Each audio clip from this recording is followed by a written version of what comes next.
Bom dia, boa tarde, boa noite, a paz do Senhor Jesus. Voltamos à nossa segunda parte desse bate-papo com a irmã Samela e a irmã Raquel. Já foram apresentadas, já vamos direto para a nossa pergunta dentro desse tema internet. Eu domino ou sou dominado por ela? Quem é que está mandando nessa situação? E vamos para a pergunta número 6, que diz assim: até que ponto a internet pode ser um meio para auxiliar a minha vida no âmbito social, emocional ou até mesmo espiritual? Até que ponto? Gente, está livre a pergunta, tá? Como a primeira pergunta do programa. Até que ponto, né? Acho que essa essa frase, ela se voltou em outras perguntas. Acho que a pessoa que mandou, formulou, tinha essa anseio para saber aonde eu paro, aonde eu começo, aonde vai. Por quê? É um vasto, tanto na área profissional, quanto na área educacional, quanto na área sentimental, entre aspas, sentimental total aspas. Porque dentro dessas pesquisas, que até que ponto que a gente pode ir auxiliando, nós temos vários cursos online. Eu acredito assim que pessoas têm informação, mas se não tiver, na FGV tem curso online, Senac tem curso online, Senai tem curso online e gratuito, né? São ferramentas ótimas para a área profissional. Sim. Também nós temos na área, acho que social, para a gente se intercalar com pessoas, conversar, amigos. Por exemplo, eu vim de São Paulo, eu tenho contato com meus amigos de São Paulo, coisas que seria mais difícil se não tivesse internet. Só que isso não pode contrapor nossa vida espiritual. Dentro também da pesquisa, a gente tem meios de ferramenta para conhecer, temos ótimos youtubers cristãos que podem estimular o incentivo à leitura, o incentivo à busca pelo Espírito Santo. Sim. Então, assim, é um campo muito bom. A gente não pode demonizar a internet como apenas uma ferramenta que pode ser usada para destruição. Exatamente. Eu ouvi uma frase dizendo que a faca a gente pode usar para passar manteiga no pão, mas tem pessoas que utilizam para outros fins. Então, assim, tudo, nossa vida, se ela não tiver um parâmetro, um norte para nós, principalmente jovem, que é muito volúvel, que é inconstante, que vive mudando de opiniões e de objetivos e sonhos, se não tiver um ponto inicial, um ponto de partida e um ponto de chegada, a gente acaba sendo interferido pelas coisas. A internet, ela pode ser para auxiliar tudo. E na área sentimental, eu vou abrir um parêntese e eu queria falar sobre a questão da aproximação de aliciadores. A gente tem visto em um tempo assim muito grande, aonde meninas se acabam conversando com outros meninos e até vice-versa, meninas, né, e meninos, enfim, que pessoas que se aproximam com uma aparência, com uma falsa aparência, e acabam aliciando, conseguem convencer e até mesmo praticar, né, sequestro e até estupro. Sim. Então, eu quero abrir esse parênteses para entender que a gente precisa estipular limites. Eu não conheço, eu não vou adicionar. Eu sequer vi na minha vida aonde você conseguiu minha rede social, como você se me aproximou. Eu acho que essas perguntas faltam um pouco na juventude, faltam um pouco em nós. É mais inscritos, é mais pessoas curtindo, é mais seguidores. Não, são pessoas que estão vendo a sua vida. Você está expondo a sua vida. Então, até que ponto que pode ir? Até um ponto que não tire a sua privacidade. Sim. Eu acho que a gente tem que colocar claro aonde chega, aonde vai, em todas essas áreas. Entendeu? Eu acho que essa é a minha opinião sobre até que ponto. Até um ponto que não inflige a sua privacidade. Que você consiga dominar aquilo ali sem ser levado. Né? Exatamente. Bom, a pergunta número 5, na verdade, eu vou deixar ela para o final, porque eu acredito que é uma pergunta mais para dar dicas e sugestões para os nossos jovens e adolescentes que estão nos assistindo. Então, vou para a pergunta número 7, agora direcionada à tia Raquel. O tempo que passamos dentro das redes sociais, comparado ao tempo que passamos em comunhão com Deus e com familiares, está mais próximo de uma igualdade ou de uma enorme diferença? Quer dizer, o tempo que eu passo nas minhas redes sociais é muito superior ao tempo talvez que eu passo com a minha mãe, com o meu pai, com os meus irmãos em comunhão. Como que a gente pode definir isso? Assim, eu acho que quem fez o jovem, né, que enviou essa pergunta, ele já enviou a resposta. Porque como? Pode repetir a pergunta? O tempo que passamos dentro das redes sociais comparado ao tempo que passamos em comunhão, com familiares e parentes, está mais próximo da igualdade ou uma enorme diferença? A pergunta já tem a resposta. É uma enorme diferença. Nada consegue substituir a presença. Exatamente. Nada consegue substituir a presença, tá? A internet ela serve, vou voltar na pergunta anterior, como um auxílio, sim. No caso de pessoas que moram longe, que é o seu caso, familiares.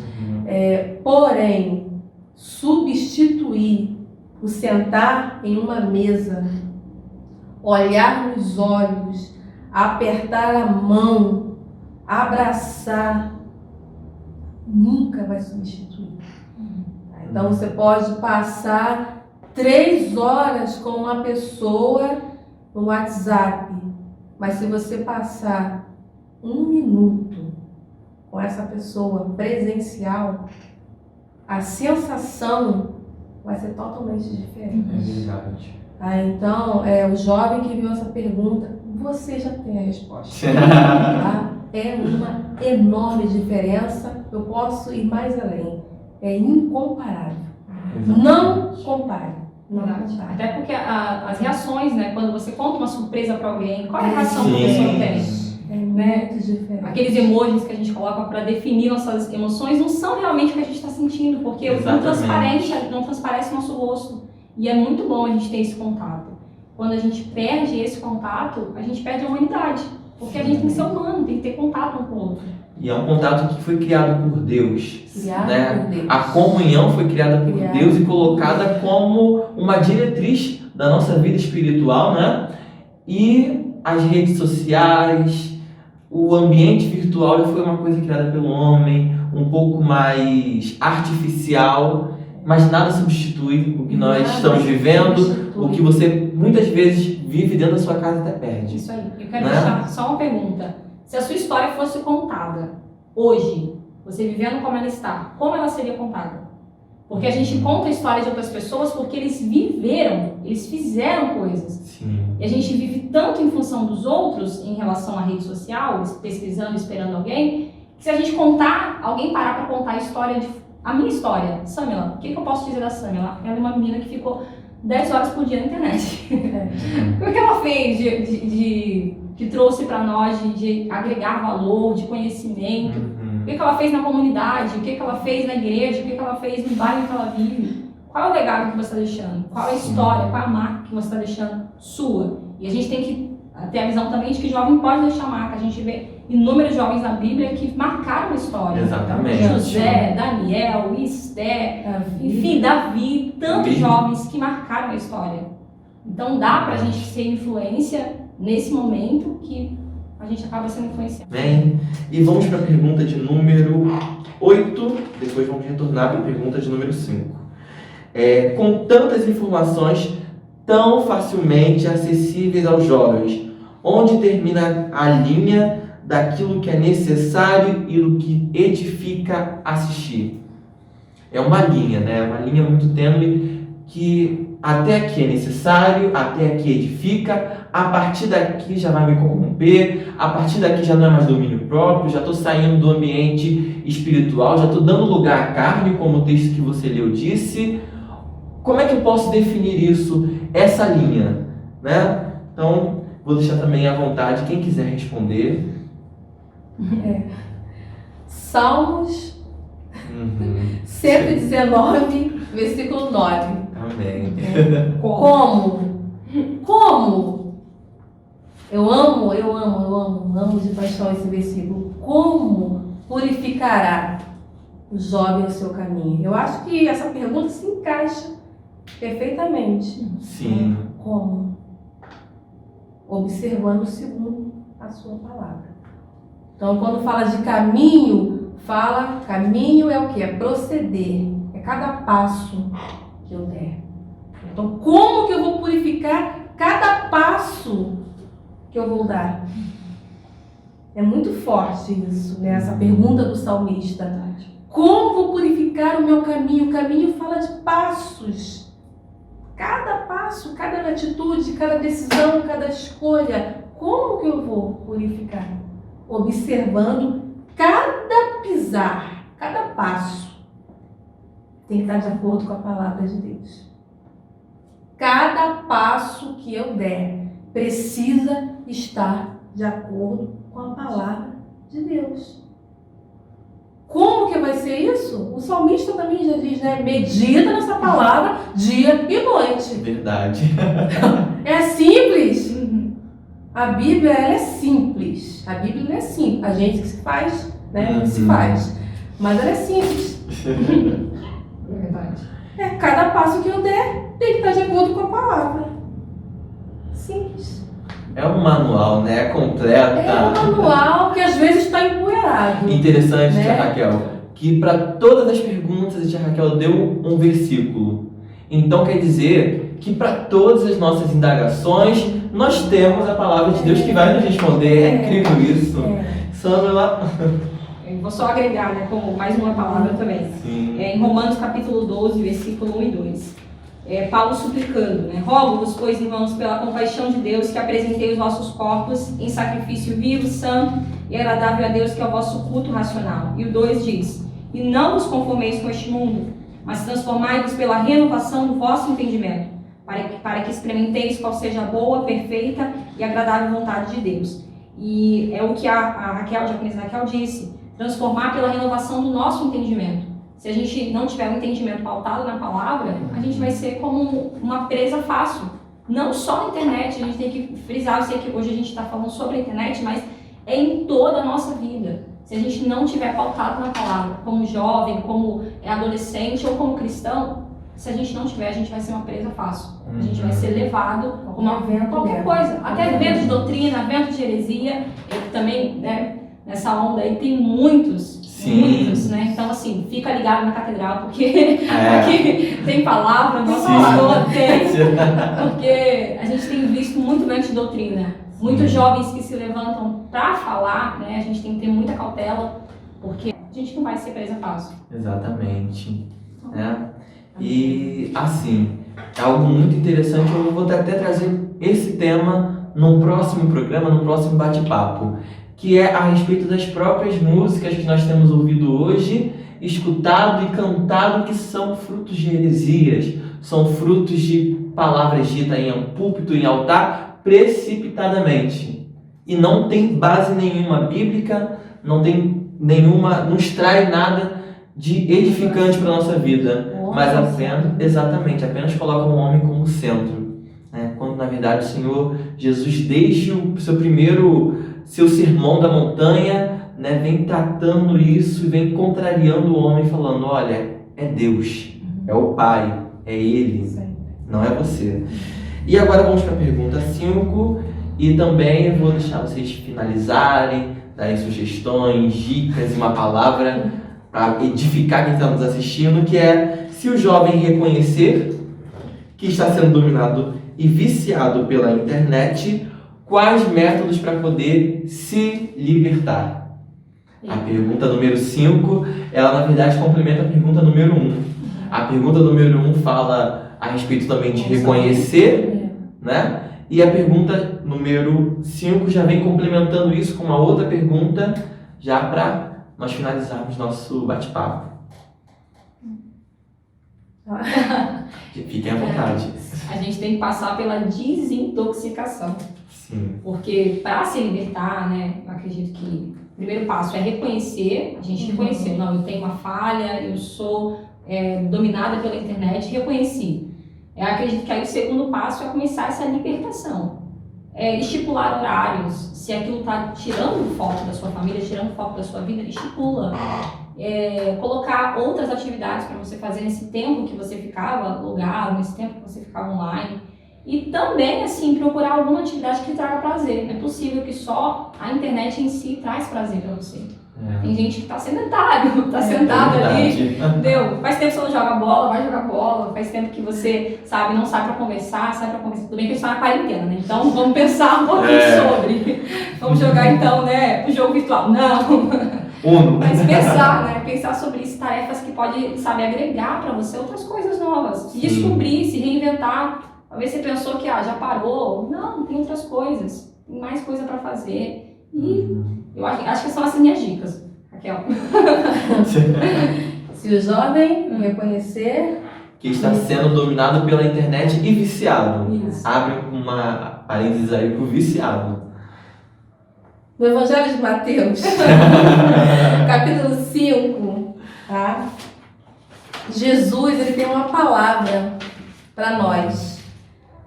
Independente se for a internet ou qualquer uma outra coisa que esteja nos afetando, que esteja nos influenciando, que esteja nos dominando. Evangelho de Mateus, capítulo 5, versículo 29, 30. Se o teu olho direito te faz tropeçar, arranca-o e lança-o de ti. Pois te é melhor que se perca um dos teus membros do que seja todo o teu corpo lançado no inferno. E se a tua mão direita te faz tropeçar, corta e lança de ti. Pois te é melhor que se perca um dos teus membros do que vá todo o teu corpo para o inferno. É radical. Tá? Nós estamos falando aqui de ser dominado. Eu achei muito forte esse tema.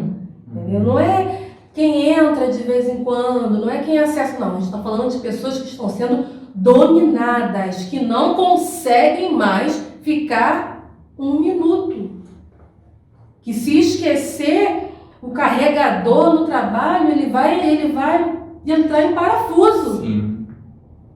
Se ele chegou na igreja, ele olhou, não viu o celular, ele vai voltar em casa para buscar. A gente está falando de pessoas que estão sendo dominadas. Tá? De pessoas que... Eu sei de casos de adolescentes que ficam enfurecidos com seus pais, porque alguns pais dão como castigo, né? Apreende o celular. E eu já sei de casos que adolescentes quase quebram a casa toda por causa de um aparelho celular. Então eu acredito que chegou nesse nível. Estamos falando de adolescentes e jovens, mas esse assunto é para nós adultos também. E Jesus, aqui, ele pede uma atitude radical com relação a qualquer coisa que esteja me fazendo pecar. Se é o teu olho, arranca. Mas aqui pode ser até um sentido figurado, tá, gente? Eu não vou arrancar meu olho, mas eu vou arrancar aquilo da frente dos meus olhos. Arranca, sai fora, deleta, bloqueia, apaga, fica sem, mas entra no céu. Se está me fazendo pecar, se é minha mão, Jesus aqui fala, corta, arranca a mão fora. O problema é que a gente quer amenizar. Meu olho, vou botar um óculos escuro. Não, a ordem não é para colocar óculos escuros. Não. A ordem de Jesus foi arranca. Sim. É a sua mão? A gente coloca um pano em cima para não pegar fogo, aí coloca o paninho em cima. Não é para colocar pano, é para arrancar a mão, fica sem mão, mas não pega. Exatamente. Tá? Então, o que eu quero falar com essa palavra que é radical? Porque o Evangelho ele é radical. O Evangelho ele é radical. Então, esse tema é para nós analisarmos, né, reconhecer as nossas condições diante de Deus e, se for necessário, ficar sem, vamos ficar sem. Nós vamos manter a nossa santidade, a nossa comunhão com Deus. Exatamente. Né? Pedro vai dizer que convém a igreja santidade, que sem santidade, aliás, Hebreus, que sem santidade nenhum de nós veremos ao Senhor, e aí sim Pedro vai dizer que devemos ser santos porque o Senhor é santo. Então, eu acredito que tudo na nossa vida gira em torno da santidade. Porque é um passaporte que nós temos para acessar ao céu, para estar em comunhão com o nosso Pai, é a santidade, né? E é muito interessante isso. E a senhora citou um caso dentro desse período que a senhora é líder dos adolescentes. Eu também queria fazer essa pergunta, se alguma de vocês tem alguma experiência a contar desse período que vocês lidaram com jovens, com adolescentes, experiências que vão acrescentar mais do que vocês já falaram, né? Dentro do que já foi falado aqui, que foi uma bênção, mas podem falar, fica à vontade. Nesse sentido aí de internet, né? Teve um caso de... parece assim, banal, né? Mas meio que desse sentido. De ser bloqueado por uma outra pessoa. Ser bloqueado por uma outra pessoa e se sentir excluída. Essa foi um caso. O outro caso foi o bullying virtual, que foi praticado. Que ela sofreu e contou pra mim que várias e várias vezes ela tinha isso. As pessoas esperavam ela postar uma foto para ter um comentário. Um comentário que fazia para ela se sentir mal, fazia ela ficar triste. E o pior de tudo, que é o que a gente está falando, é no âmbito cristão. Então, assim, cabe a nós a gente ter um pouco mais de comunhão. Saber receber, né? Sim, acolhedor. Isso, ser acolhedor, exatamente. Acolher. Ela já tinha um complexo e aí algumas pessoas instigavam ainda mais isso nela. Então, era algo que a chateava. Eu acredito que hoje muitas pessoas mesmo têm perdido o seu ânimo, a sua vontade de estar na casa do Senhor, de fazer atividades por causa dessas coisas que infelizmente acrescento. Tia Raquel, por favor. A experiência aqui, né, que eu até irei repetir, é acerca desse mau uso, né, devido muito tempo utilizando, e eu sei que alguns pais, eles conversando comigo, eles falam que quando apreendem o celular dos seus filhos, os filhos geralmente viram uma outra pessoa. Então, quando chega nesse nível de você não conseguir ficar sem o celular, já é um sintoma que você está dominado. Então, muito cuidado, todo cuidado é pouco. Exatamente. Bom, já estamos encerrando. Eu vou pedir para a tia Raquel deixar uma pequena palavra para quem está nos assistindo, e depois a Samela deixar uma palavra também para edificar as pessoas que estão nos assistindo e trazer também a consciência a respeito desse tema. Eu quero encerrar essa minha fala com um versículo que já foi citado, que está no livro de Salmos 119. Tá? Faça desse versículo a sua regra, como uma regra de vida. Tá? Como purificará o jovem o seu caminho? Observando segundo a sua palavra. Você não vai errar. Você não vai se decepcionar. Você não vai se frustrar. Porque o caminho de Deus, ele é perfeito. Tá? Então, paute a sua vida sempre na palavra de Deus. Amém. Amém. Eu agradeço por estar aqui com vocês. Espero que a gente tenha ajudado nas dúvidas que vocês tiveram. A gente tentou ao máximo ser bem claro e objetivo. E eu agradeço o Gabriel por essa oportunidade, também a nossa catedral, e que seja uma ferramenta para você ter mais tempo para poder conhecer e buscar o Senhor. Eu quero deixar uma palavra aqui em Provérbios 21:2. Todo o caminho do homem é reto aos seus olhos, mas o Senhor sonda os corações. Então, com base em tudo que a gente deixou aqui explícito, eu acredito que o Senhor sonda o coração de cada um de nós. E Ele sabe a real intenção que a gente navega, que a gente pesquisa, que a gente está online. Então, que o nosso coração venha a ser bom, para que tudo que a gente fizer venha a ser bom também. Amém. Bom, eu agradeço a vocês duas por terem atendido ao nosso convite, ao convite da igreja. Né? E muito obrigado mesmo a você que está nos assistindo até agora. Que Deus nos abençoe e até uma próxima oportunidade. Amém.